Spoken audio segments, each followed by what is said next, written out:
Students, so today's topic is type of cell reference.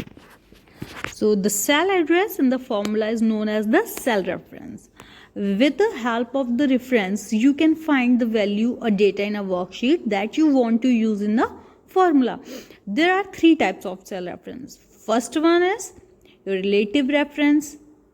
When you create a formula, reference to a cell or range are usually based on the position relative to that cell is called the relative reference. When you copy the formula to other cell, the reference cell automatically gets changed. For example, if the formula in A3 is equal A1 plus A2 and you copy the formula from A3 to B3, Excel automatically change the reference to the match the location of the cell, that is B1 plus B2. Let us learn it. First, select the cell B1 in which formula equals to sum B4 range to B9 is written. Click on the copy button present in the clipboard group on the home tab. Now select the C11 and click the paste button. Observe that the cell reference in C11 changes automatically from B4 range to B9 to C4 range to C9. You can also calculate the sum of the range by using the autofill handle. Select the cell B11 and using the autofill handle drag it to C11. The sum of the range C4 to C9 will be reflected in the cell C11. So the next type of cell reference is absolute reference. Absolute reference is used when we do not want to change the address of the cell while copying it to another. Okay, so to use absolute reference in a formula, you need to add $sign before the column and row number. For example, like equal $A, $1 plus $A, $2 is an example of absolute reference. Let us calculate the initiative amount at the rate of 10% on monthly sale. First type 10% in cell D1. Now click on the cell D4 and then type equal B4 multiplied by $D, $1 and press enter key. The cell D4 display the value 100. The first cell address B4 has no $sign, so it is relative reference, and the second cell address is fully absolute reference. Therefore, when the data of a cell is copied, the first cell reference changes accordingly in the new location, but the second one remains same. That is $D, $1. Now copy the formula by dragging the mouse pointer to the rest of the cell. Next one is mixed reference. It is a combination of the relative and absolute reference. So in this type of reference, either row or column has to remain fixed. $A1 plus $2 is an example of mixed reference. Let us use this method to calculate actual expenses. Type 50 in cell D2, click on the cell E4, then type equals $C4 minus D $2. Press the enter key. You can further calculate the actual expenses for other cells by dragging the mouse pointer to the desired range when it changes to a cross symbol. Now next topic is circular reference. So a circular reference occurs when a formula in a cell refers to its own cell value directly or indirectly. For example, if you enter the formula equal to A1 plus A2 multiplied by 3 in cell A2, you are making the formula to refer to its own cell value, which is not possible. A warning as shown in the figure given below will be displayed in such a case. As soon as you click on the OK button of the warning dialog box, 0 will be returned in the cell containing the formula. The status bar will also notify you that the circular references is found in the workbook and the address of that cell will be displayed on it. Next one is cell reference of another worksheet. You can use the cell reference of one worksheet in another worksheet. Okay, this can be done in two ways. So we'll talk about it. First one is using copy and paste option. Click on the new sheet button present on the right side of the sheet 1 tab at the bottom of the screen. A new worksheet with the name sheet 2 will be added. Now enter the data as shown in the figure and then click on the sheet 1 tab. Now click on the cell B11 where the sum function is used.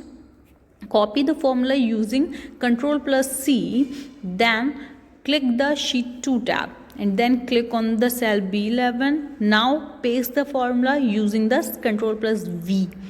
The cell will be displayed the result of the formula, that is summation of the cell value. Next one is using the sheet reference. In this method we use sheet number, exclamation marks and cell address to refer to the cell of a particular worksheet. For example, by writing sheet 1 /G4, we are referring to the cell D4 in sheet 1. Let us try to use this method to calculate the total salary. Click on the cell C4 of the sheet 2. Type equal B4 plus sheet 1 exclamation mark G4 in it and then press the enter key. This will be added the initiative amount present in the cell D4 of sheet 1 with the salary present in the cell B4 of sheet 2. You can further calculate the total salary of other cell by dragging the mouse pointer to the rest of the cell when it is changes to the cross symbol. Let's know more factor. The easiest way to define name of a cell is to click on the name box at the left end of the formula bar. Type a name for a range and press the enter key. Next topic is renaming a worksheet. You can rename a worksheet. By default, the worksheet in a workbook is named as sheet 1, sheet 2 and so on. But if you want, so you can rename a worksheet in order to make it more relevant for the users or readers. Usually we name a worksheet considering the type of data in it is holding. For example, if a worksheet containing daily attendance, you can name it attendance. Let us do it partially. So right click on the sheet 2 tab in the workbook. A shortcut menu will be appear. Click on the rename option and then the sheet tabs get highlighted. Assign a new name for the sheet by typing on it and say KIPS and press enter. Note that the name of the sheet 2 get changes to KIPS. Next one is changing color of a sheet tab. You can change the color of a sheet tab by right clicking on the sheet tab and select tab color option. Select any color from the display choice and observe the changes. Next one is functions. What are the functions? So functions are the pre-designed formula in Excel to perform both simple and complex calculation. There are some functions that are pre-made. Functions save time and eliminate the chance to write wrong formula. They accept arguments and returns value. Arguments contain the information you want to calculate. Arguments are the input value to the function. The value are given within parentheses. Argument can be number, text, etc. and are enclosed within parentheses. Functions begin with the equal sign followed by the function name and the list of the arguments separated by comma within the parentheses. For example, equals function name, then argument 1, comma, argument 2, so on. Rules to enter a function.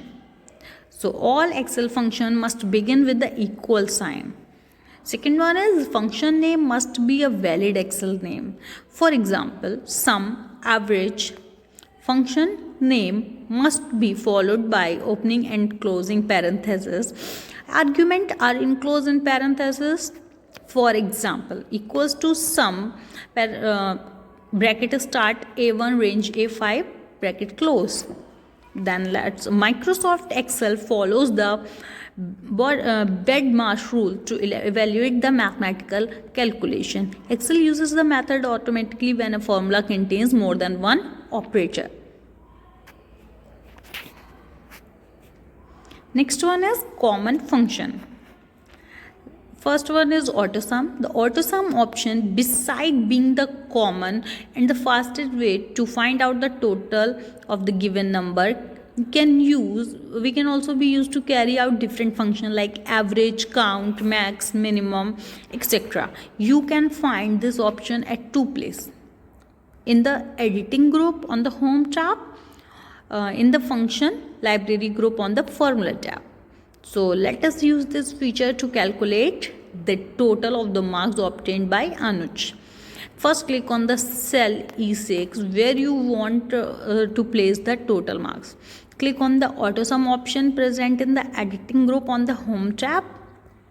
A dashed border appears around C6 through D6 and Excel automatically enter the formula in the cell E6. Now press the enter key. The cell E6 will display the result. For a quick view, to get the total of adjacent cell, press Alt plus equal key combination instead of clicking the auto sum button. The common function like sum, average, count numbers, maximum, minimum can be used using drop down arrow of the auto sum button. To use other function, click on the more function option. Next, common function average. The average function returns the average of the numbers. The argument can be range of cell, simply number, or number along with the cell reference using the worksheet shown in the figure. Let us calculate the average of the marks obtained by Anuj. So first click on the cell where we want to place the average of the value. Let us use the F6 cell address. Type equal sign followed by the name of the function, that is average. Now put the opening parenthesis symbol. Then select the cell C6 through D6 to define the range of the cells and put the closing parenthesis symbol and press the enter key. So the cell F6 will display the result, the average of the marks. Maximum, it is used to find the largest value in the given numbers. Click on the F4 and type equal max B4 to E4 and press the enter key. So the maximum value in the range B4 to E4 will be displayed in the cell F4. Similarly, minimum and count function can be applied to a range of a cell. In Excel 2016, the above mentioned functions are also available.